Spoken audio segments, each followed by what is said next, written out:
Puno ng bring house, puno ng take home po. Ayan. Eto na po. Oy, naka-live po tayo, no?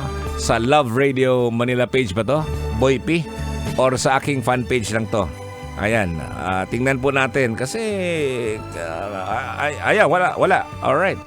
Sa website po natin. Okay. Maraming salamat. At nag-celebrate pala ang digital ngayon ng kanilang Christmas party. At dahil may Christmas party, tamang-tama to, Boy P, ha? Ano ang madalas na inuuwi na pagkain tuwing may party? Alam mo na. Unang-una! Pansit! Ayan, may pansit tayo, no? Karaniwang handa nga ito sa mga okasyon at madaling ihanda para sa mga tao. O bakit meron kang, panglaba? Planggana. Ha? Ay, siguro yan yung gagawin mong laptop, no? Lagayan ng bring house, lagayan ng take home, planggana. Pambihira naman. Ang dami nun. Ayan, congratulations sa digital pala, no? Sa kanilang Christmas party ngayong gabing ito.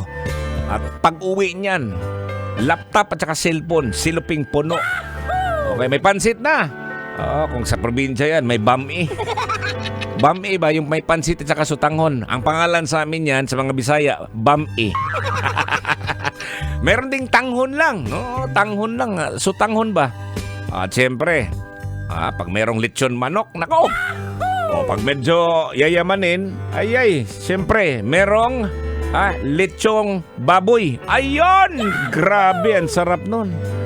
Pag, sa akin yan, lechon baboy, isa sa mga paboritong ulam yan sa mga handaan dahil sa masarap ng lasa ng lechon baboy. Iuuwi mo yung USB.